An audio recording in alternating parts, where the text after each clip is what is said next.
Rangga 28 tahun, pria asal Surabaya. Tampan, tenang, dan berkarisma. Menikah muda dengan gadis pujaannya, tapi pernikahannya mulai hambar. Ia tinggal serumah dengan ibu mertuanya yang lumpuh sejak suaminya meninggal. Bu Rini, 49 tahun, ibu mertua Rangga. Mantan guru bahasa Indonesia yang elegan, pintar, dan dulu sangat aktif. Setelah kecelakaan mobil 2 tahun lalu, ia lumpuh dari pinggang ke bawah. Kini tinggal di kursi roda, dan hidupnya sangat tergantung pada bantuan orang lain. Dita, 26 tahun, istri Rangga dan anak Bu Rini. Wanita karier yang sibuk bekerja di sebuah startup, sering pulang malam dan makin menjauh secara emosional dari suaminya. Malam itu, lampu kamar Bu Rini belum dimatikan. Suara hujan deras mengguyur atap rumah. Rangga baru selesai mengganti popok ibunya Dita. Seperti biasa, tugas yang ia ambil alih sejak Dita terlalu sibuk dengan pekerjaan. Tapi malam ini berbeda. Saat tangan Rangga menyentuh kulit hangat di paha Bu Rini yang lemah, mata perempuan itu justru menatapnya lebih lama dari biasanya. "Rangga," bisiknya pelan, suaranya serak. "Kamu kangen disentuh ya?" Rangga terdiam. Tangannya masih menggenggam kain lap, tapi tubuhnya tak bergerak. "Bu Rini, jangan ngomong gitu." Mata Bu Rini tidak lepas dari wajah menantunya. "Kamu masih lelaki muda, istrimu nggak pernah pulang tepat waktu. Aku lihat sendiri, kamu kesepian." Rangga menelan ludah.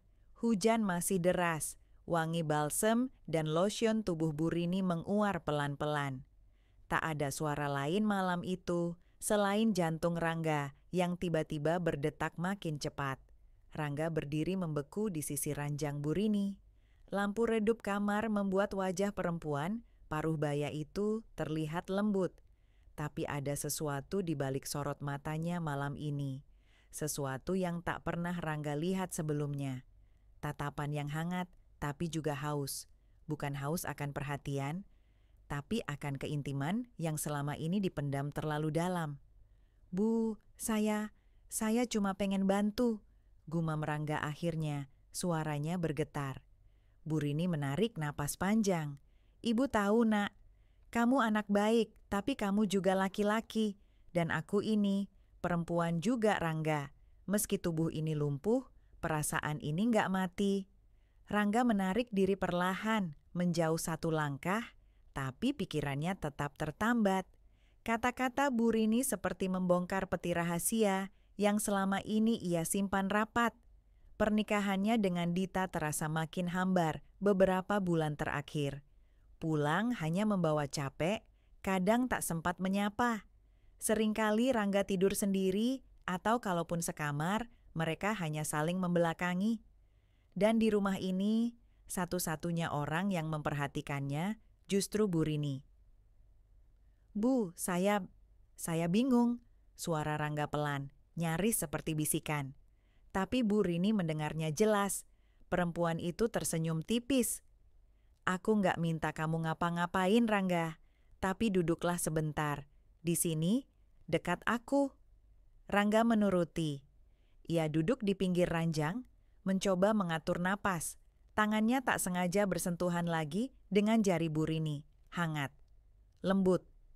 Tubuhnya lumpuh, tapi sentuhan itu tak terasa mati sama sekali. "Aku kadang iri lihat kamu," lanjut Bu Rini. "Masih muda, punya semangat. Dita itu terlalu sibuk. Aku tahu kalian jarang ngobrol, jarang menyentuh. Aku bisa lihat dari caramu diam." Rangga menatap wajah perempuan itu. Usianya mungkin 20 tahun lebih tua darinya, tapi ada pesona tenang dalam sorot mata dan garis wajahnya. Rambut yang mulai memutih di pelipis justru menambah keanggunannya. "Bu, saya takut keterusan," ujar Rangga lirih. Bu Rini menggeser tangannya, menyentuh punggung tangan Rangga dengan lembut. "Keterusan apa, Rangga?" Rangga menoleh, dan kali ini jarak mereka terlalu dekat. Napasnya nyaris bersatu. Tatapan itu seharusnya ia hindari, Tapi ia terlalu lama haus akan perhatian, terlalu lama menahan diri. "Aku cuma pengen dipeluk," kata Bu Rini pelan. "Cuma itu." Rangga tahu pelukan bisa jadi awal dari banyak hal. Tapi malam itu, entah kenapa, ia tidak bisa menolak. Tangannya perlahan melingkar ke bahu Bu Rini, menarik tubuh perempuan itu dalam pelukan hangat yang selama ini mereka hindari. Wajah Bu Rini bersandar di dada Rangga, dan saat itu, waktu seakan berhenti. Hujan di luar masih deras, tapi keheningan di dalam kamar jauh lebih berisik dari petir manapun. Pelukan itu lama, terlalu lama untuk sekadar menghibur. Sampai akhirnya Rangga merasakan tangan Bu Rini menyentuh punggungnya perlahan, lalu turun ke pinggang. Ia menahan napas, tapi tak bergerak menjauh. "Terima kasih Rangga," bisik Bu Rini. "Udah bikin aku merasa masih hidup." Rangga menggenggam tangan Bu Rini dan mengecupnya pelan. Kali ini dia tidak lagi ragu, tidak lagi menahan. Dan di antara bisikan hujan, kehangatan itu berubah jadi sesuatu yang lebih dari sekadar pelukan. Rangga memejamkan mata ketika bibirnya menyentuh punggung tangan Bu Rini yang mulai bergetar pelan. Bukan karena dingin, tapi karena luapan emosi yang selama ini terkunci rapat di dalam dada perempuan itu. Ia bukan hanya ibu mertua, bukan hanya wanita lumpuh yang pasrah pada nasib. Ia masih manusia, masih perempuan yang rindu akan sentuhan, perhatian, dan kelembutan. Tanpa kata, Rangga bangkit pelan dari duduknya dan berlutut di samping ranjang. Matanya menatap mata Bu Rini yang kini berkaca-kaca. Ada rasa bersalah, ada ketakutan, tapi juga ada pengakuan diam-diam bahwa keduanya memang sudah terlalu lama menahan sesuatu yang perlahan meledak malam ini. "Rangga," ucap Bu Rini, nyaris seperti rintihan. "Kalau kamu menyesal nanti, aku ngerti." "Aku nggak nyesel," potong Rangga pelan, jemarinya menyentuh pipi Bu Rini dengan hati-hati. "Aku malah merasa, akhirnya ada yang benar-benar lihat aku lagi." Bu Rini menarik napas dalam. Tangannya yang lemah dan lambat mengusap pelan lengan Rangga. Mata mereka saling kunci, dan dalam sekejap, bibir Rangga sudah menyentuh bibir Bu Rini. Canggung di awal, tapi cepat berubah jadi lembut dan dalam, seperti air yang mengalir dari mata air yang lama tertahan. Rangga naik perlahan ke atas ranjang, berbaring menyamping di sisi Bu Rini. Ia tahu tubuh perempuan itu tak bisa digerakkan seperti dulu. Tapi justru dari sanalah muncul kelembutan yang tak pernah ia temukan, bahkan di pelukan istrinya sendiri. "Peluk aku, Rangga," pinta Bu Rini dengan suara bergetar. Ia memeluk tubuh perempuan itu sepenuh hati, mencium setiap inci kulit yang terjangkau.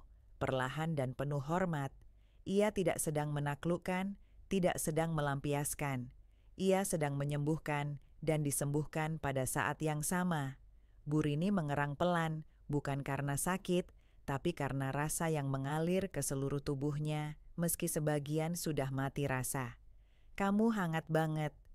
"Begitu juga kamu, Bu," jawab Rangga, mengecup leher perempuan itu dengan hati-hati. Jemarinya menelusuri sisi wajah, pundak, lalu turun ke perut Bu Rini. Ia tak pernah menyangka bisa merasa selembut ini, begitu rentan, tapi juga begitu jujur. Hujan di luar belum juga reda, seolah ikut menyelimuti mereka malam itu. Tak ada suara lain di rumah kecuali detak jam dinding dan desah napas mereka yang saling mencari. Ranjang itu menjadi tempat di mana rasa bersalah dan rindu bercampur jadi satu. Dan saat malam makin larut, keintiman yang mereka bagi tak lagi bisa dibendung oleh status, rasa takut, atau logika. Yang tersisa hanya dua hati yang akhirnya saling menemukan di tempat yang paling tidak seharusnya. Tapi juga paling dalam. Rangga menatap wajah Bu Rini yang kini tampak tenang meski pipinya masih merah. Matanya berkaca-kaca namun penuh kehangatan. Ia tak menyangka bahwa semua ini akan terasa begitu alami, seolah tubuh mereka saling mengerti meski kondisi Bu Rini tak lagi seperti dulu. Dengan lembut, Rangga menyelipkan tangan ke bawah selimut, merengkuh tubuh Bu Rini yang kecil dan ringan. Ia membisikkan sesuatu di telinga perempuan itu, pelan sekali. "Bu, boleh aku lanjut?" Bu Rini tak menjawab dengan kata, hanya mengangguk sangat pelan dan menggenggam lengan Rangga lebih erat. Nafasnya mulai berat, dadanya naik turun seperti sedang menahan sesuatu yang sangat lama tak ia keluarkan. Rangga mulai menurunkan ciumannya ke leher, lalu ke tulang selangkah. Jemarinya bergerak pelan, menyibak kancing baju tidur Bu Rini yang longgar. Kulitnya hangat, masih harum lotion, dan sedikit gemetar. Namun tak sekalipun ia menolak. Rangga menatapnya sekali lagi, mencari sisa keraguan di mata Bu Rini. Yang ia temukan hanyalah kejujuran dan pengakuan bahwa malam ini mereka berdua sudah melewati garis yang tak bisa ditarik kembali. Dengan sabar, Rangga menuruni tubuh perempuan itu. Ia tak tergesa, ia paham tubuh itu punya batas dan butuh waktu. Tapi justru dari situ, ia belajar memberi dengan cara yang paling halus. Menyentuh bukan untuk memiliki, tapi untuk menyembuhkan. Bu Rini memejamkan mata, membiarkan tubuhnya terbawa oleh gelombang yang dulu pernah ia kenal. Tapi sudah lama tenggelam. Ia mengerang kecil, kadang menghela panjang, matanya mulai basah. Bukan karena menyesal, tapi karena akhirnya bisa merasakan lagi bahwa dirinya masih perempuan. Rangga mencium dadanya, lalu menyandarkan kepala di sana. "Bu, aku nggak ngerti ini salah atau enggak, tapi aku tahu, aku pengen bahagiain kamu malam ini." Bu Rini mengusap rambut Rangga perlahan. "Kamu sudah bahagiain aku lebih dari yang kamu tahu." Lalu malam terus berjalan, membawa mereka berdua makin dalam ke keintiman yang pelan dan penuh bisikan. Tak ada lampu yang dipadamkan malam itu. Tak ada jam yang dilirik. Karena yang terjadi di kamar itu bukan lagi soal rasa bersalah, tapi dua jiwa yang sama-sama kesepian dan akhirnya menemukan rumah di dalam pelukan satu sama lain.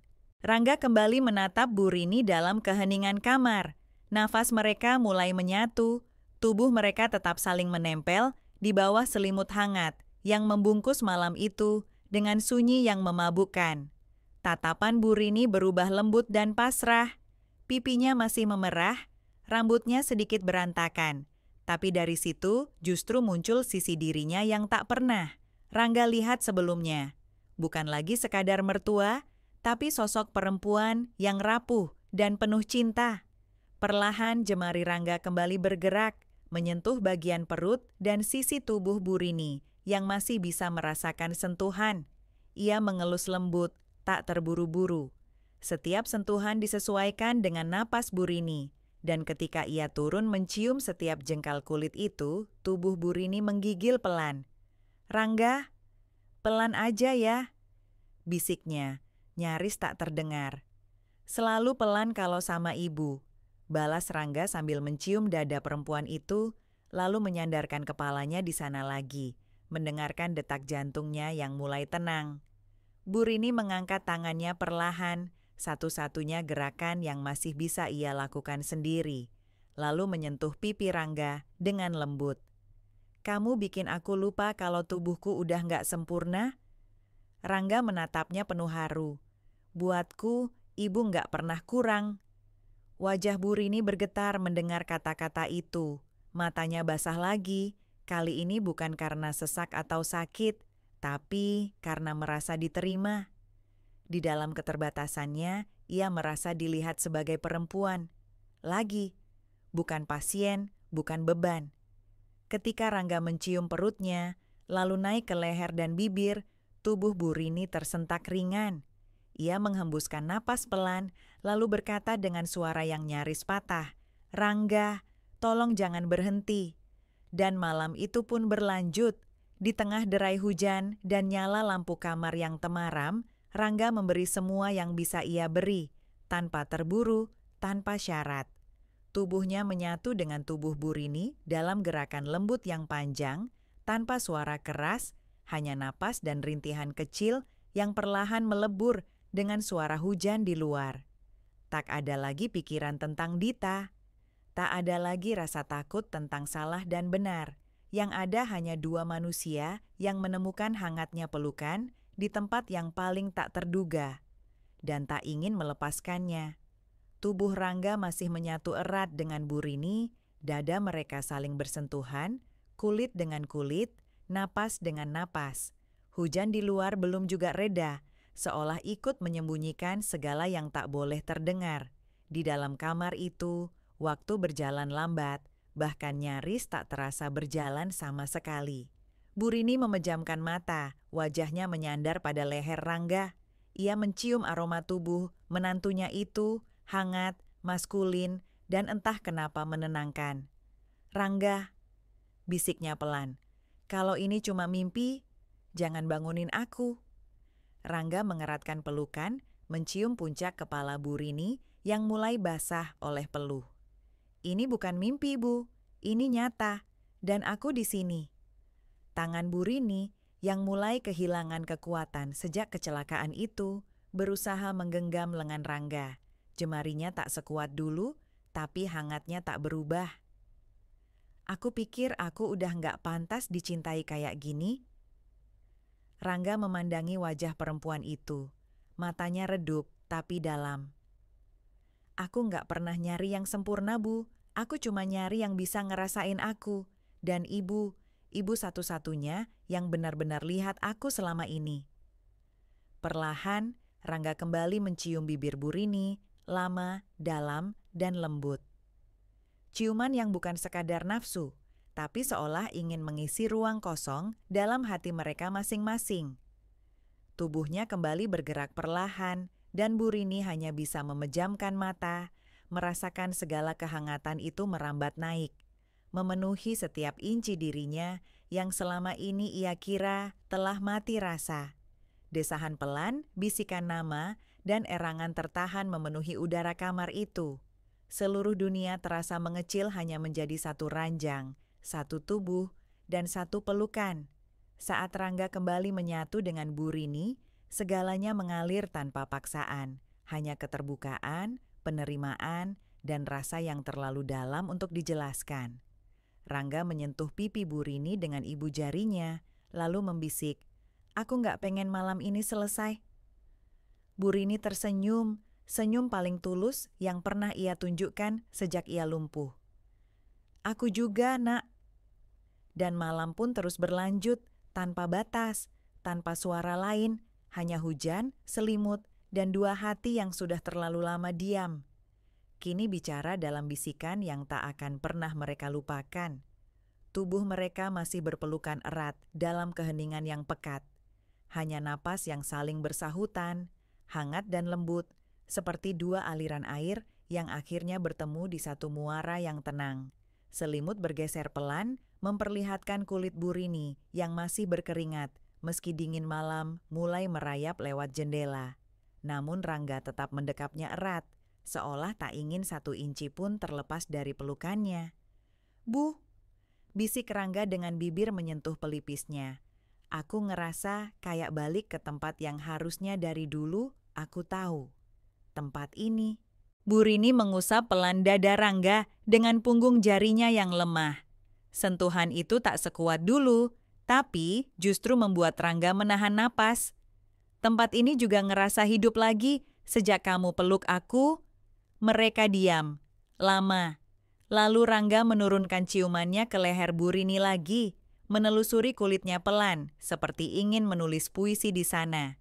Setiap inci tubuh Bu Rini ia sentuh seakan menyampaikan satu hal, bahwa yang lumpuh bukan akhir dari segalanya. Bu Rini mendesah panjang, pelan dan berat. "Kamu bikin aku ngerasa utuh lagi, Rangga, bahkan lebih dari waktu aku masih bisa jalan." Rangga menatap mata itu, menunduk, dan menyentuh bibirnya ke dada Bu Rini. "Karena kamu masih cantik, dan masih bikin aku pengen nyentuh kamu, terus, lagi dan lagi." Desahan itu kembali terdengar. Bu Rini memejamkan mata dan membiarkan Rangga menyelami tubuhnya sekali lagi. Lebih dalam, lebih hangat, lebih penuh dari sebelumnya. Tak ada lagi rasa canggung, tak ada rasa salah. Yang ada hanya ruang aman, tempat di mana mereka bisa menanggalkan segala topeng. Rangga mencintainya malam itu dengan gerakan yang lambat, tapi pasti. Setiap gerakan seperti percakapan yang tak bisa diucapkan dengan kata-kata. Saat mereka mencapai puncak, suara hujan di luar seperti menghilang, waktu pun seperti menahan napas. Hanya suara tubuh mereka yang menyatu, lalu tenang kembali dalam pelukan hangat. Dan setelahnya, Rangga tak beranjak. Ia tetap di sana, membelai rambut Burini, membiarkannya bersandar di dada. Mereka berdua tahu ini tidak biasa. Mereka tahu dunia luar tak akan pernah paham. Tapi di dalam kamar itu, mereka tidak butuh dunia. Siang itu, 2 hari setelah malam yang tak mungkin mereka lupakan, suasana rumah kembali seperti semula. Sunyi, datar, dan seolah tak terjadi apa-apa. Tapi di balik setiap tatapan yang saling menghindar, ada ribuan kata yang menggantung di udara.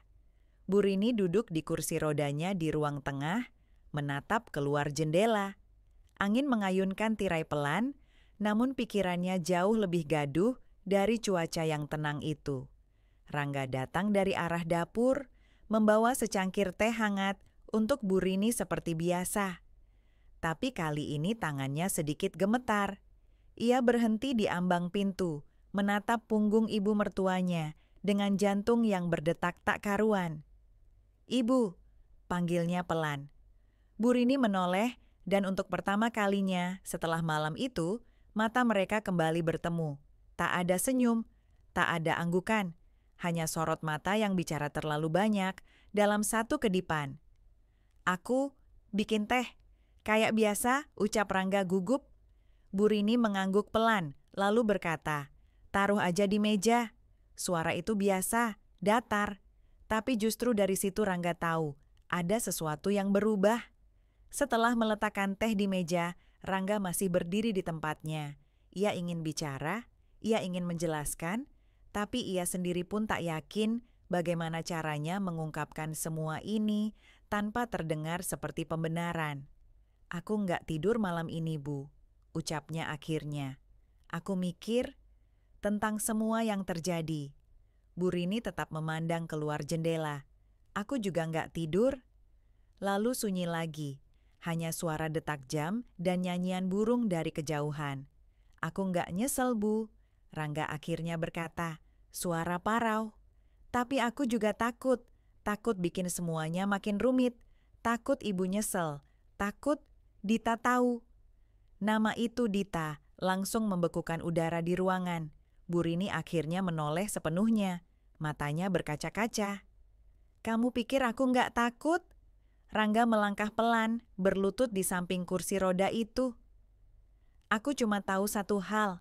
Malam itu aku ngerasa hidup. Aku ngerasa jadi manusia lagi, bukan cuma pelengkap di rumah ini." Air mata Burini jatuh pelan.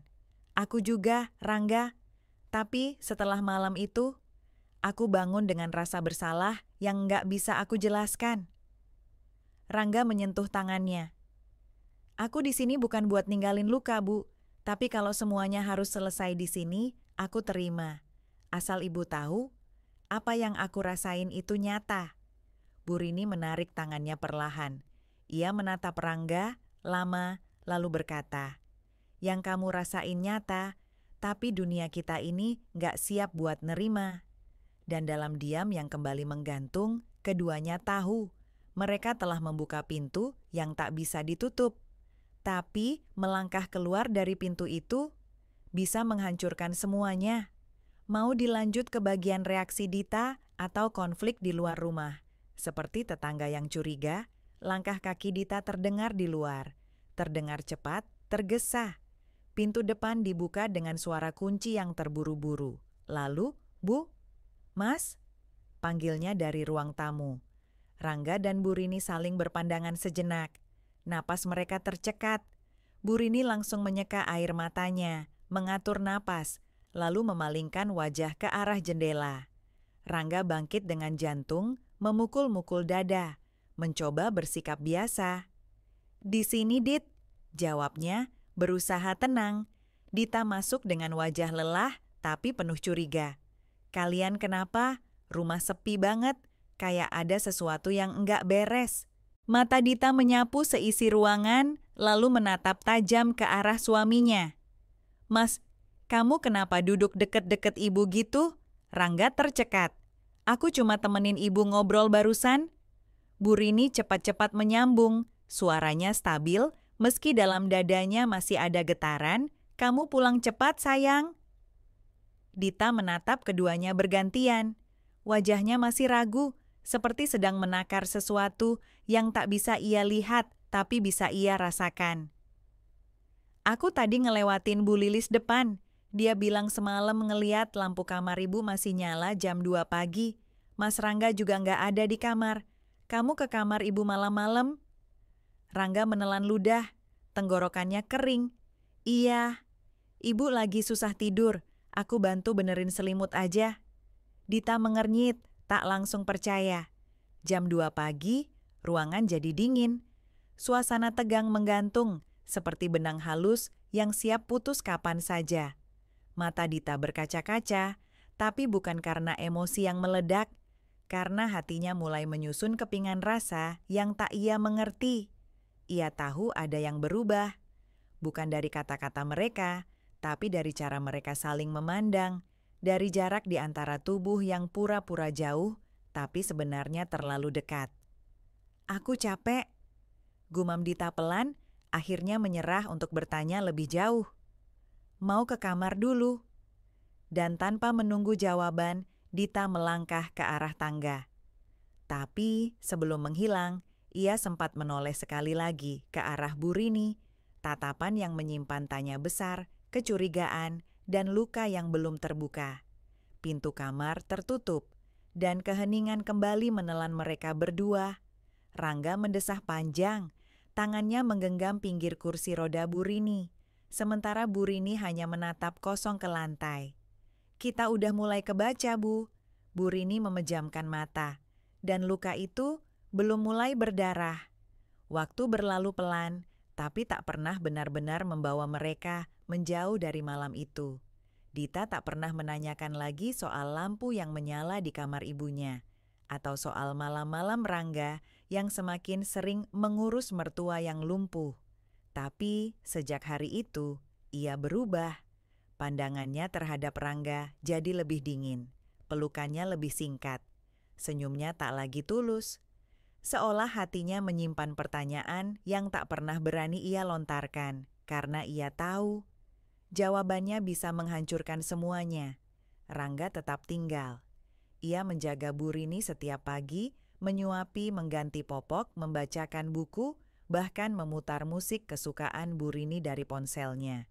Tapi setiap kali mereka bersentuhan, tak lagi ada desakan, tak lagi ada pelarian. Hanya sisa-sisa hangat dari rasa yang mereka tahu, tak bisa dibiarkan tumbuh. Bu Rini mulai sering diam. Wajahnya jauh lebih damai dari sebelumnya, tapi juga lebih jauh dari dunia. Ada sesuatu dalam dirinya yang perlahan berubah, entah karena tubuh yang makin melemah, atau karena hati yang mulai lelah menahan rasa bersalah yang membatu di dada. Sampai suatu pagi, tubuh Bu Rini tak merespons panggilan. Matanya tertutup rapat, wajahnya tenang. Seolah ia memilih tidur di waktu yang paling sepi, ketika Rangga tak sempat bicara, ketika Dita sedang di kantor, ketika tak ada seorang pun bisa mencegah kepergiannya. Dokter mengatakan itu serangan jantung ringan, tubuhnya tak kuat. Tapi Rangga tahu, itu bukan cuma soal jantung, itu soal hati yang terlalu lama memendam sesuatu yang tak pernah punya tempat di dunia ini. Pemakaman Bu Rini berlangsung sederhana. Dita menangis, Rangga berdiri di belakang, mematung.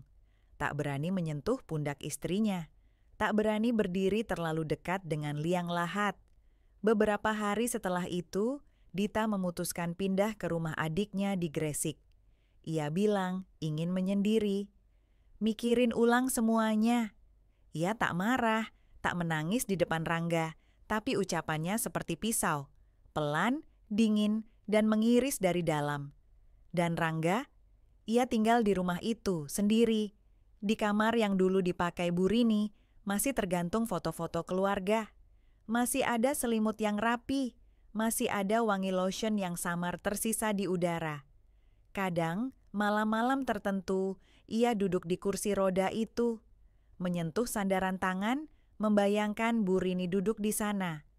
Matanya menatap kosong, tapi hatinya penuh gema bisikan dari masa lalu. Malam itu, cinta itu, mungkin tak pernah salah, tapi dunia mereka terlalu sempit untuk menyimpannya. Dan kini, hanya keheningan yang tahu seberapa dalam luka yang ditinggalkan cinta yang tak sempat diucapkan terang-terangan.